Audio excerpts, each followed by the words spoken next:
Huh? Death. Huh? Huh? Dirt.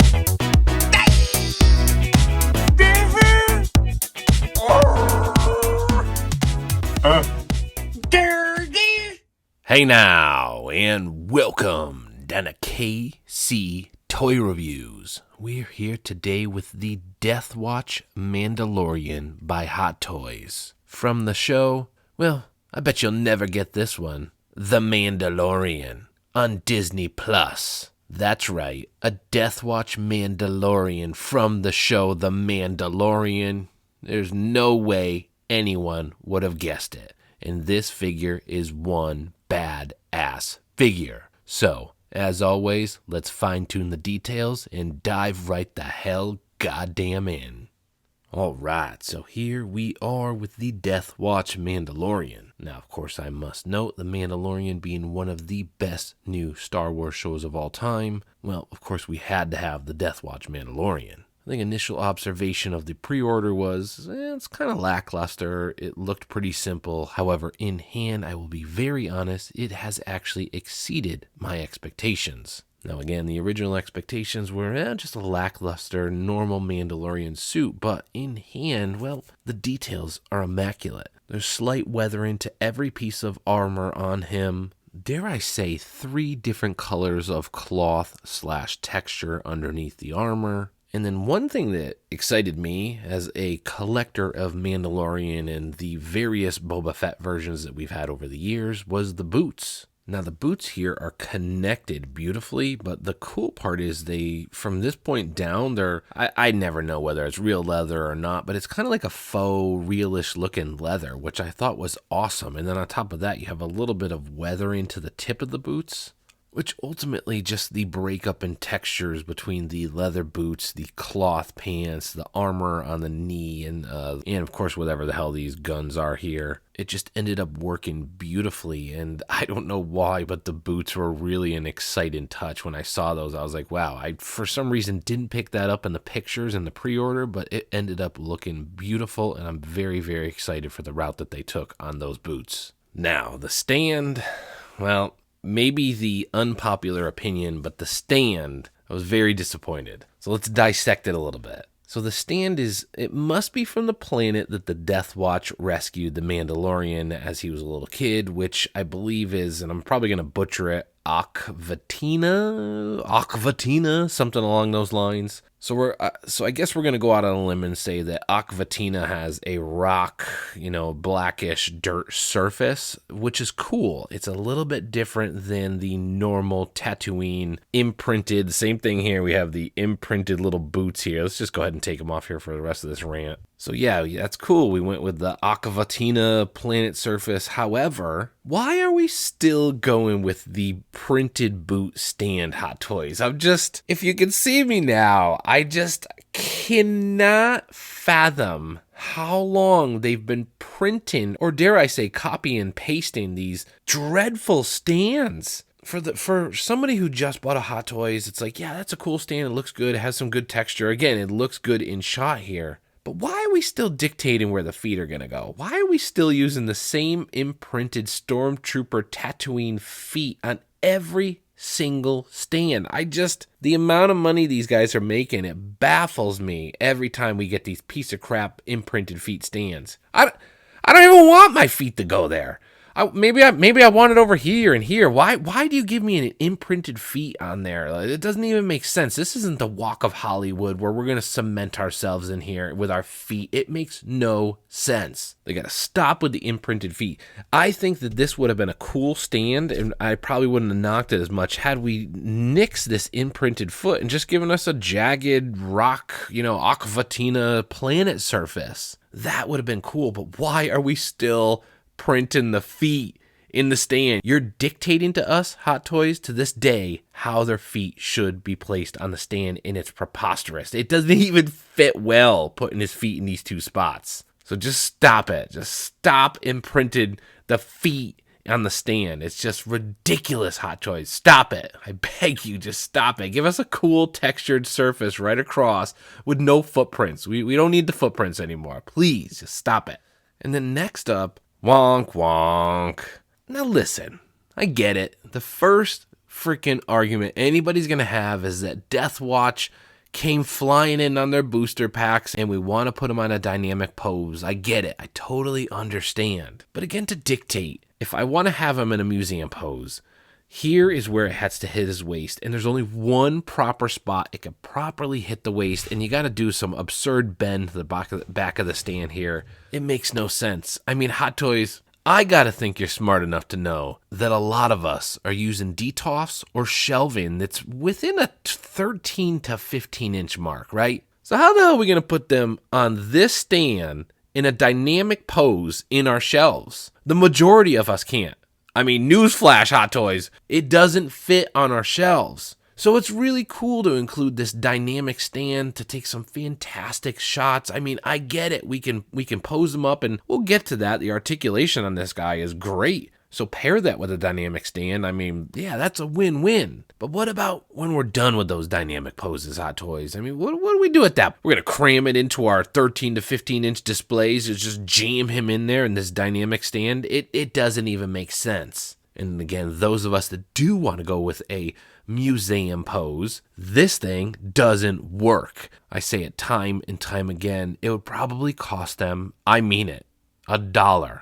$1 in production value to include one of these that slips on and off just like it does when we get it, and then another one that slips on, a second one that slips down that basically turns it into a crotch grabber. I've seen it before. I've seen companies include it before. Please stop dictating that his feet have to go here exactly where they're imprinted, and then you have to have them in these dynamic poses. I mean, it boggles my mind. Not only that, have we seen the stand that comes with IG-11? I mean, come on, Hot Toys. What the hell are you doing to us? Are we just rolling dice saying, what the hell type of stand we going to include today? They throw the dice on the table. They're like, oh, dynamic one with this guy. I mean, come on. Think about it. Think deeper. These things are starting to... Jesus Christ. They're starting to cross the threshold of $350 to $400. Doctor Strange, $350 to $400 shipped by the time we get them in hand. So, at that point, please just give us a slight bit more flexibility on how we want to pose him. Not all of us want dynamic stands. All right, so back to the figure, and I'll shut the hell up about the stand. As I mentioned earlier, I do want to say it exceeded my expectations. As I see this thing, obviously, it is going to sound so stupidly obvious, it's reminiscent of Boba Fett, but to the greatest extent. So what I mean by that is one of the first things I noticed was the gun. Obviously, Boba Fett uses an EE3 carbine.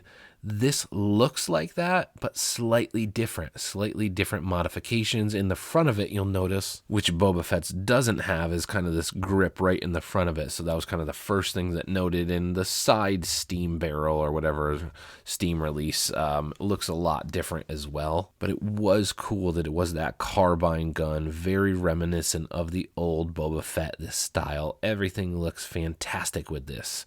The teal look works great. We got teal, we got gray, we got white. Yes, the color scheme is simple, but it works. It bounces and it contrasts off of each other ever so slightly, but in the perfect way. And then, of course, paired with all that are those beautiful boots. And then I did mention articulation, something I don't go heavily over in my videos, but I will stress because of the cloth suit on this guy, some double joints, articulation is fantastic. So it does pair well with that dynamic stand that I bashed on earlier. So if you're looking for some great flying poses as the Deathwatch did do in the show, well, yeah, you'll definitely be able to pose this in a plethora of different ways. Now, of course, happy to report we do go... Oh, please don't fall. Everybody always falls in my videos. Oh, ah! Come on. All right, so let's go ahead and try that again. What I was going to say is we have gone the magnet route with these jetpacks. If anybody is familiar with old school Boba Fett, it was like this insane clip system on the top. That, again, is now something of the past, and this just magnets right on his back. awesome. Another slight magnet system that we have here. Oh my god, it looks like he's gonna fall forward again if he fell on the stand here. So thank you, piece of junk dynamic stand, for saving him here. Obviously we have no crotch grabber, so there's no real proper way to get him on here. And I know there's a way I can clip this around his waist, but it's ridiculous. You got to get it like on the perfect part on this bar here. You got to get it right at the perfect part. Then you got to bend it back a little bit, or it pushes him off the stand. It's just a mess. It makes no sense. It's easier to just keep the pole in the back and have him rest against it. But anyways, I almost went on a rant about that stand again.